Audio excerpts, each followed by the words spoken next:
गृह मंत्री अमित शाह बिहार के दौरे पर हैं और वो शनिवार को ही पटना पहुंच चुके हैं। पटना एयरपोर्ट पर गृह मंत्री का स्वागत किया गया। केंद्रीय गृह मंत्री के स्वागत के लिए एयरपोर्ट पर बीजेपी नेताओं का हुजूम उमड़ पड़ा था। अब अमित शाह सुबह 9 बजे बीजेपी के कुछ नेताओं के साथ बैठक करेंगे। उसके बाद सुबह 11:30 बजे दीघा पटना में एसएसबी के कई उद्घाटन और शिलान्यास कार्यक्रम में शिरकत करेंगे। उसके बाद वो नवादा जाएंगे, जहाँ दोपहर 2 बजे हिसुआ में उनकी जनसभा होगी। तो वहीं सासाराम में हुई हिंसा के बाद अमित शाह का यहाँ का दौरा रद्द कर दिया गया है।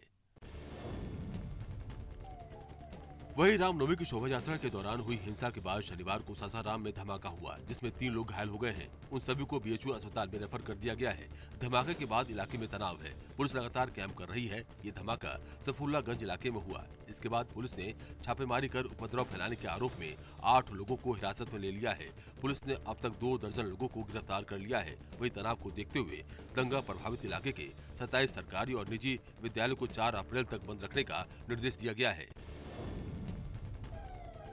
बिहार के नालंदा में भी फिर से तनाव फैल गया है। शनिवार शाम ढलते ही 3 मोहल्लों में गोलीबारी की घटना की खबर सामने आई है, जिसमें पहली घटना पहरपुरा में हुई, जहां एक व्यक्ति को गोली लगी है। वहीं दूसरी घटना सराय थाना क्षेत्र के खासगंज मोहल्ले में हुई, जहां एक व्यक्ति को गोली मारी गई है, जिसके बाद हालात बेकाबू हो गए। गोलीबारी में एक व्यक्ति की मौत हुई है। वहीं एक धार्मिक स्थल को भी निशाना बनाने की बात सामने आ रही है, जिसके बाद हालात तनावपूर्ण हो गए हैं। बताया जा रहा है नालंदा में धारा 144 लागू थी, बावजूद इसके यहाँ गोलीबारी हुई।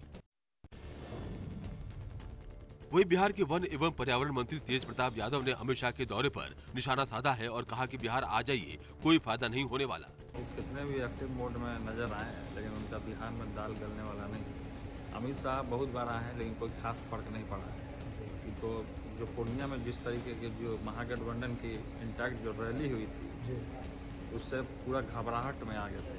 उस समय यही आए हुए थे, अपना प्रोग्राम लगा दिए। तो उनका बिहार में आने से कोई खास कुछ होने वाला है। अरविंद केजरीवाल और उनकी पार्टी अब उत्तर पूर्वी राज्य असम में अपनी राजनीतिक जमीन तलाश रही है। इसी कड़ी में केजरीवाल आज असम के दौरे पर हैं। वे यहां जनसभा को भी संबोधित करेंगे। केजरीवाल के साथ पंजाब के सीएम भगवंत मान भी मौजूद रहेंगे। ये जनसभा दोपहर 12 बजे गुवाहाटी में होगी। अपनी इस रैली के दौरान पार्टी संयोजक अरविंद केजरीवाल कई महत्वपूर्ण घोषणाएं कर सकते हैं। वहीं असम सीएम हिमंत बिस्वा शर्मा ने केजरीवाल को चेतावनी दी है कि उनके खिलाफ केस दर्ज करा देंगे। महाराष्ट्र के संभाजी नगर में आज शाम 5 बजे महाविकास अघाड़ी की रैली है। इस रैली में उद्धव ठाकरे, अजित पवार, नाना पटोले और अन्य महाविकास अघाड़ी के नेताओं के साथ लाखों की संख्या में समर्थकों के पहुंचने की उम्मीद है। वहीं उद्धव गुट के नेताओं ने कहा है कि जनता को ये विश्वास दिलाया जाएगा कि चाहे कोई भी चुनाव हो, महाविकास अघाड़ी उसका सामना करेगा और जीतेगा। वहीं दूसरी ओर बीजेपी भी आज संभाजी नगर में सावरकर गौरव यात्रा निकालेगी। राज्य के कई जिलों में ऐसी यात्राएं निकाली जा रही है। यूपी में आज बीएसपी सुप्रीमो मायावती की बड़ी बैठक होने जा रही है। ये बैठक सुबह 11 बजे होगी, जिसमें प्रदेश अध्यक्ष, मंडल कोऑर्डिनेटर, जिला अध्यक्ष समेत कई पदाधिकारी भी शामिल होंगे। इस बैठक में निकाय चुनाव और आगामी लोकसभा चुनाव की रणनीति पर मंथन किया जाएगा। वहीं प्रयागराज उमेश पाल कांड के बाद पार्टी माफिया अतीक की पत्नी शाइस्ता परवीन पर भी कोई फैसला ले सकती है। साथ ही इस बैठक में गाँव-गाँव चल रहे अभियान की समीक्षा होगी। तो वहीं पार्टी के कई अभियान और कार्यक्रमों पर भी चर्चा होगी। करीब 10 महीने के बाद कांग्रेस नेता नवजोत सिंह सिद्धू पटियाला जेल से बाहर आए। इस दौरान जेल के बाहर कांग्रेस कार्यकर्ताओं ने ढोल नगारों से उनका स्वागत किया। बता दें, सुप्रीम कोर्ट ने पिछले साल 19 मई को रोड रेज के मामले में सिद्धू को 1 साल की सजा सुनाई थी, लेकिन नवजोत सिंह सिद्धू को उनके अच्छे व्यवहार के चलते 2 महीने पहले ही रिहा कर दिया गया है। वहीं अपनी रिहाई के बाद आज नवजोत सिंह सिद्धू दिवंगत सिंगर सिद्धू मूसेवाले के घर उनके परिजनों से मिलने जा सकते हैं। मैं घबराता नहीं हूँ, मौत से मैं डरता नहीं हूँ, क्योंकि जो मैं कर रहा हूँ वो पंजाब की अगली पीढ़ी के लिए कर रहा हूँ, अपने परिवार के लिए नहीं कर रहा हूँ। और मैं आज आपको कहता हूँ, मेरी वाइफ कैंसर से पीड़ित थी, छुट्टी लेता तो ये नहीं होता। कांग्रेस नेता राहुल गांधी की लोकसभा सदस्यता रद्द होने के बाद उन्हें सरकारी बंगला को खाली करने के लिए नोटिस जारी किया जा चुका है, जिसके बाद कांग्रेस कार्यकर्ता मेरा घर राहुल गांधी का घर कैंपेन चला रहे हैं। इस बीच एक राजकुमारी गुप्ता ने अपना दिल्ली वाला 4 मंजिला मकान राहुल गांधी के नाम कर दिया है और रजिस्ट्री के पेपर लेकर कांग्रेस ऑफिस पहुंच गयी। वहीं देश के अलग अलग क्षेत्रों से राहुल गांधी के चाहने वाले अपना घर देने की पेशकश कर रहे हैं। आज एमपी के जबलपुर में युवा कांग्रेस का विशाल महाजुलूस निकलेगा, जिसमें युवा कांग्रेस के राष्ट्रीय अध्यक्ष वीबी श्रीनिवास भी शामिल होंगे। लोकतंत्र की आवाज दबाकर राहुल गांधी की सदस्यता समाप्त करने को लेकर युवा कांग्रेस आज विशाल महाजुलूस निकाल रही है। इस दौरान युवा कांग्रेस के प्रदेश अध्यक्ष विक्रांत भूरिया समेत कांग्रेस के कई दिग्गज नेता शामिल होंगे। युवा कांग्रेस 5100 मशालों का महाजुलूस निकालेगी। युवा कांग्रेस का ये जुलूस आज कैंट विधानसभा के बड़ा पत्थर रांझी से व्हीकल मोड़ तक निकलेगी। दक्षिणी दिल्ली में निजामुद्दीन दरगाह के पास एक प्रमुख सड़क के बगल में स्थित एक पुरानी दरगाह के स्थल को हटा दिया गया है। इस दौरान मौके पर भारी सुरक्षा बल तैनात रहा। अच्छी बात ये रही कि अतिक्रमण हटाने के दौरान कोई हंगामा नहीं हुआ। हालांकि कुछ लोगों ने सवाल उठाए कि ये दरगाह काफी पुरानी है और अभी तक ये इसी स्थिति में थी, लेकिन कोई दिक्कत नहीं थी। PWD के मुताबिक दरगाह का काफी हिस्सा सड़क के फुटपाथ पर आया हुआ था। विदेशी मुद्रा भंडार को लेकर अच्छी खबर है। बीते 24 मार्च को समाप्त हफ्ते के दौरान भारत के विदेशी मुद्रा भंडार में 5.98 अरब डॉलर का इजाफा हुआ है। इसके साथ ही भारत का विदेशी मुद्रा भंडार 8 महीने के उच्चतम स्तर पर पहुंच गया है। वहीं भारत की तुलना में पाकिस्तान का विदेशी मुद्रा भंडार लगातार गिर रहा है। RBI की ओर से जारी आंकड़े के मुताबिक बीते 24 मार्च को खत्म हुए हफ्ते के दौरान विदेशी मुद्रा भंडार 5.98 अरब डॉलर बढ़ा है। इसके साथ ही अब ये 578.78 अरब डॉलर पहुंच गया है। राजस्थान विधानसभा चुनाव पास आते ही कई समाज के लोग शक्ति प्रदर्शन करने में लगे हुए हैं। अब SC/ST समाज के लोग जयपुर के मानसरोवर में आज महापंचायत से अपना शक्ति प्रदर्शन करेंगे। संगठन की मांग है कि भारत बंद 2 अप्रैल 2018 के दौरान राजस्थान में पुलिस की ओर से SC/ST के लोगों के खिलाफ मुकदमे दर्ज किए गए थे।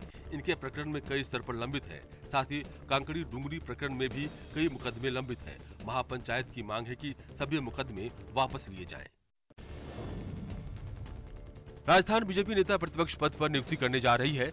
आज पार्टी हाईकमान से मिले नाम को विधायक दल की बैठक में रखा जाएगा।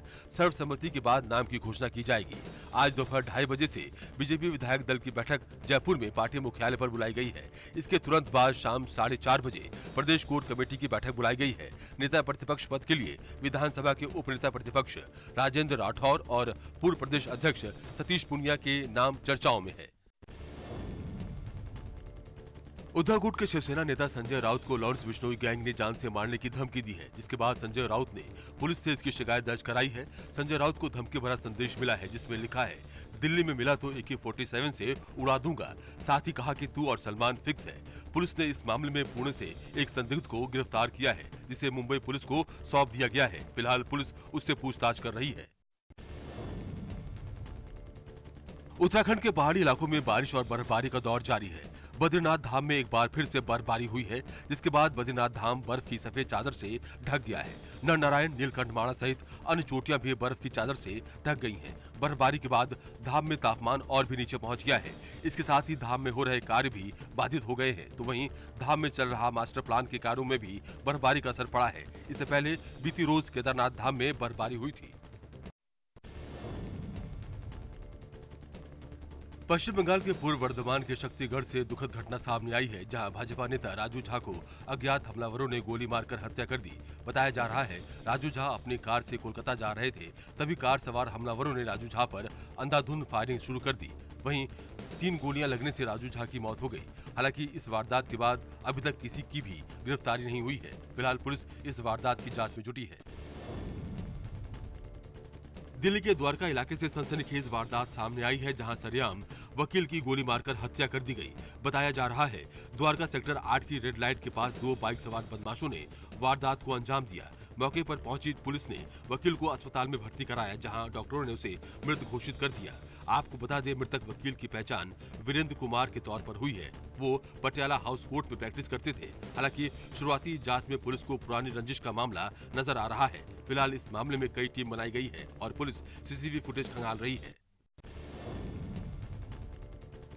लद्दाख के लेह जिले में 12 साल की एक लड़की के साथ दुष्कर्म और उसे मारने की कोशिश के मामले में पुलिस ने खुलासा कर दिया है।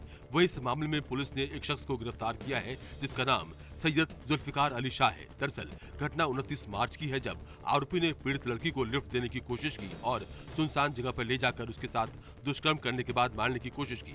बताया जा रहा है लड़की ने हिम्मत जुटाई और 5 किलोमीटर पैदल चलकर अपने परिवार के पास पहुंची, जिन्होंने उसे अस्पताल में भर्ती करवाया, जिसके बाद पुलिस ने कार्रवाई करते हुए आरोपी को यूपी के बुलंदशहर में अवैध केमिकल फैक्ट्री में हुआ धमाके का सीसीटीवी फुटेज सामने आया है। तस्वीर में साफ दिखा जा सकता है जैसे ही धमाका होता है आसपास की धरती हिल जाती है।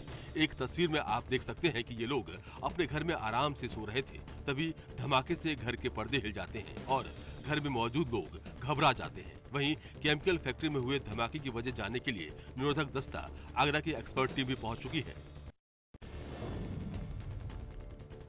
जम्मू संभाग के रामगढ़ सेक्टर में पाकिस्तान के द्वारा एक बार फिर कायराना हरकत हुई है। रामगढ़ सेक्टर में सीमा पर तैनात बीएसएफ के जवानों ने सीमा से भारतीय क्षेत्र में आ रहे एक ड्रोन को देखा, जिसके बाद बीएसएफ के जवानों ने ड्रोन पर लगभग 10 से 15 राउंड फायरिंग की। इसके बाद ड्रोन वापस पाकिस्तान की तरफ चला गया। वहीं बीएसएफ के जवानों ने इस इलाके में एक सर्च ऑपरेशन भी चलाया ताकि ड्रोन की तरफ से अगर कोई ड्रोन ड्रॉपिंग की गई है तो उसे कब्जे में लिया जा सके। दिल्ली पुलिस ने कार्रवाई करते हुए एक सेक्स टॉर्शनिस्ट को गिरफ्तार किया है। पुलिस ने 4 लाख की जबरन वसूली के आरोप में ये गिरफ्तारी की है। पीड़ित को व्हाट्सएप पर एक अज्ञात लड़की का वीडियो कॉल आया था, जिसमें लड़की ने पीड़ित को वीडियो कॉल में नग्न होने का झांसा दिया। आरोपी ने पैसे ऐंठने के लिए पीड़ित को मैसेज और कॉल के जरिए ब्लैकमेल करना शुरू कर दिया।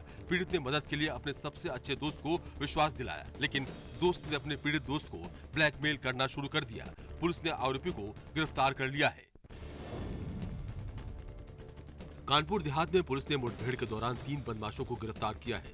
वहीं रात का फायदा उठाकर 4 अपराधी मौके से भागने में कामयाब हुए हैं। चेकिंग के दौरान पुलिस ने बदमाशों की घेराबंदी कर पकड़ने की कोशिश की, लेकिन बदमाशों ने पुलिस पर फायरिंग कर दी। मुठभेड़ के दौरान पुलिस ने 3 लोगों को गिरफ्तार कर लिया है। वहीं इनके पास से 3 अवैध तमंचे, कारतूस समेत 51,100 रुपए कैश बरामद हुआ है।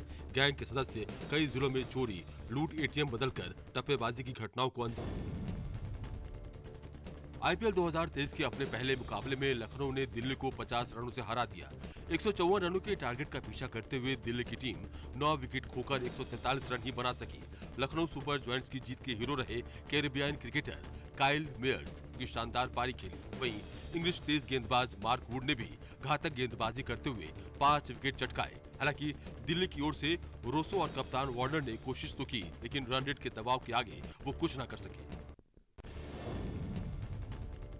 अमेरिका की जॉर्जिया असेंबली में हिंदू फोबिया की आलोचना करने वाला एक प्रस्ताव पास किया है। इसके साथ ही जॉर्जिया अमेरिका का पहला राज्य बन गया है जिसने असेंबली में हिंदू फोबिया और हिंदू विरोधी कट्टरता के खिलाफ कदम उठाया है। ये प्रस्ताव अटलांटा की फोसिस्ट काउंटी के प्रतिनिधियों लॉरेन मैकड्राउंड और टॉड जोन्स ने पेश किया था। ये इलाका जॉर्जिया के सबसे बड़े हिंदू और भारतीय अमेरिकी समुदायों में से एक है। यूक्रेन की आपत्तियों के बावजूद रूस को यूएनसी की अध्यक्षता मिल गई है। यूक्रेन ने सदस्य देशों से कहा था कि वो रूस को इसकी अध्यक्षता लेने से रोके, लेकिन ऐसा नहीं हो सका। यूक्रेन ने इस पर कड़ी प्रतिक्रिया जाहिर की है। यूक्रेन के विदेश मंत्री दमित्रो कुलेबा ने कहा है कि रूस का यूएन सुरक्षा परिषद का अध्यक्ष बनना अंतर्राष्ट्रीय समुदाय के मुंह पर तमाचा है। उन्होंने कहा कि वो सुरक्षा परिषद के मौजूदा सदस्यों से अपील करते हैं कि वे रूस की ओर से अध्यक्ष पद के किसी भी दुरुपयोग की कोशिश को सफल न होने दें।